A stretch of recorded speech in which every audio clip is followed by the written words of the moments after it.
अखबारों की दशा है वो मैं अब इसे गोदी मीडिया भी कहना जो है बड़ा हल्का शब्द हो गया है। सही शब्द ये है कि भाड़ मीडिया हो गया है।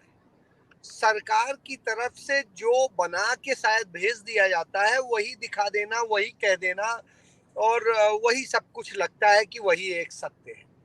तो इसकी वजह से सबसे ज्यादा प्रभावित जो ये सारी अव्यवस्थाएं हैं, अर्थव्यवस्था से लेके जो नीतिगत और सारी कमियां हैं, इनमें मैं पहले तो दोष मानता था कि सरकार का है, लेकिन अब सरकार से ज्यादा मैं दोष मानता हूं कि उस मीडिया का है। क्यों? क्योंकि पहले उन्हें डर रहता था कि मीडिया इस तरह से उन्हें घेरेगा यदि वो नीतियां इस तरह से गलत लाएंगे, ऐसे करेंगे, वैसे करेंगे।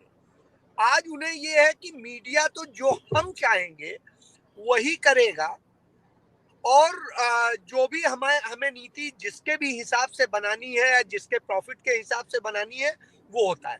मैं आपको बताऊं कि बड़े छोटे छोटे से खेल होते हैं। एक कहीं पर किसी बड़ी चीज का एक वो होना था, ऑक्शन होना था।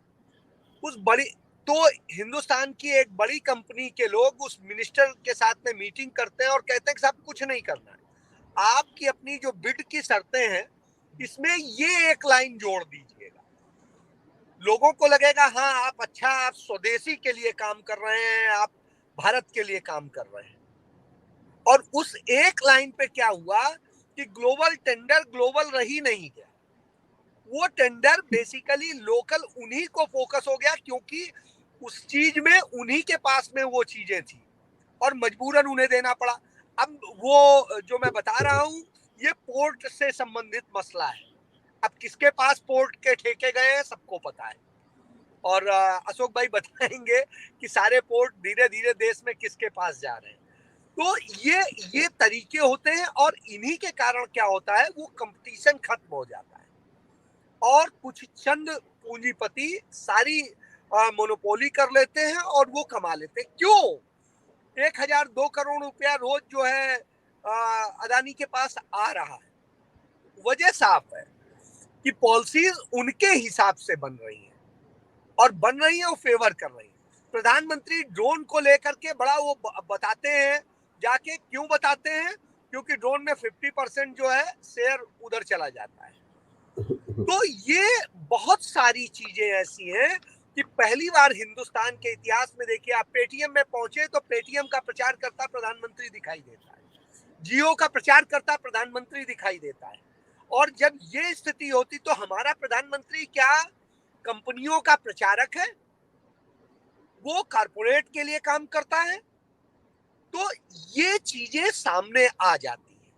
तो आप ये समझिए यही सारी वजह है जिसके कारण अशोक भाई बता रहे थे जैसे पेट्रोलियम के प्रोडक्ट्स के जो दामों को लेके, बिल्कुल सही है, जितना उसका दाम है मूल उससे ज्यादा टैक्सेस है और नतीजा ये होता है इसका बोझ महंगाई इस कारण से नहीं है, महंगाई सिर्फ और सिर्फ सरकार की नीतियों के कारण से।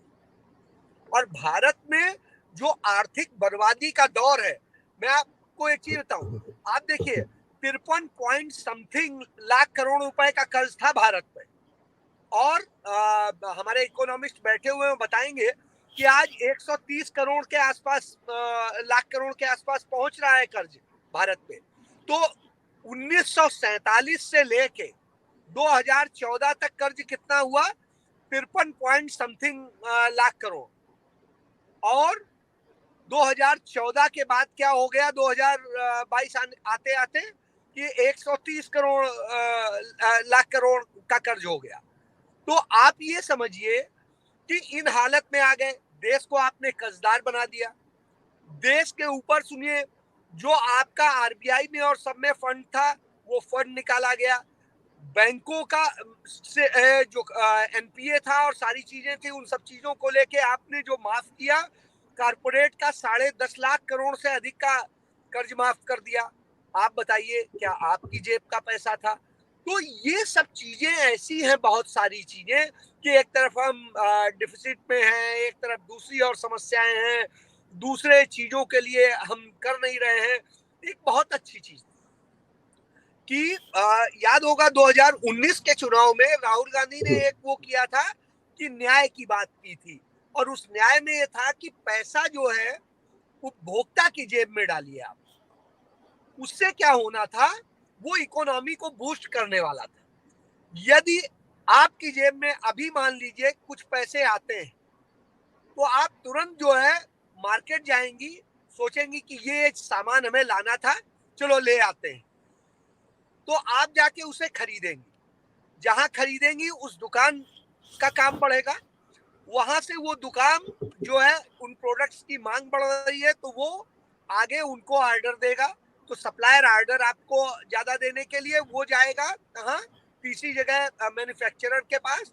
मैन्युफैक्चरर जो है उन प्रोडक्ट्स को बनाने के लिए ज्यादा से ज्यादा कच्चा माल खरीदेगा, दूसरी चीजें खरीदेगा, और ये जो साइकिल चलेगा, ये पूरा साइकिल रोजगार भी देगा, आपको भी आगे बढ़ाएगा, और हर किसी की जेब को, सबको एक सीमित अंदाज तक फायदा दे जाएगा।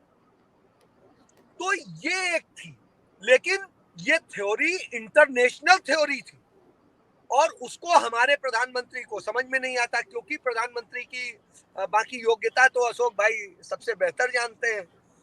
तो ये योग्यता जो है उनकी, उसके कारण आज देश की हालत ये हो गई है।